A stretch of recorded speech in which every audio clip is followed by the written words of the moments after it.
भिटौली गांव की शांत सुबह और किसान एनाराम अपना हल कंधे पर लिए उम्मीद के साथ खेत की ओर बढ़ता है। लेकिन इस बार खेत सूखा था, मिट्टी फटी हुई, जैसे धरती खुद कह रही हो कि इस बार मेरे पास कुछ नहीं। रास्ते में बेटा रवि मिला, चिंता में बोला, बाबा खेती नहीं चलेगी तो क्या करूं? एनाराम सिर्फ इतना बोला, बेटा आखिरी कोशिश किए बिना फैसला नहीं होता। नीम के नीचे कृषि अधिकारी आरिफ समझा रहा था, लेकिन गांव वाले हंस रहे थे, यकीन नहीं कर रहे थे। भीड़ छटी तो एनाराम आगे बढ़ा और बोला, मैं कोशिश करूंगा। आरिफ ने बीज थमाते हुए कहा, हिम्मत करने वाले खाली नहीं लौटते। फिर शुरू हुआ संघर्ष।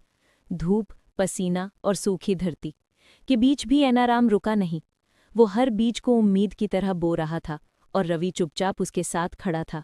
कुछ लोग हंसे, कुछ ने मजाक उड़ाया, पर एनाराम ने सिर्फ एक बात जानी, सुनो सबकी, करो अपनी। दिन बीते और फिर मिट्टी से निकला छोटा सा हरा चमत्कार। एनाराम की आंखों में उम्मीद लौट आई। लेकिन किस्मत ने एक और इम्तहान लिया। तेज आंधी, तूफान, कड़कती बिजली। सुबह जब एनाराम खेत पहुंचा, कुछ पौधे टूटे थे, पर ज्यादातर अब भी खड़े थे। वो बोला, ये भी मेरे जैसे हैं, गिरते हैं पर उठ जाते हैं। और फिर आसमान ने दया की, तेज बारिश बरसी, जैसे खेत को नई जिंदगी मिली हो। कुछ ही दिनों में खेत हरे सोने की तरह चमक उठा। मेहनत का फल सामने था। कटाई के दिन सब साथ आए, परिवार, गांव वाले, हर चेहरे पर सिर्फ खुशी थी। बाजार में जब एनाराम ने अपनी उपज बेची, उसकी आंखों में गर्व और राहत दोनों थे।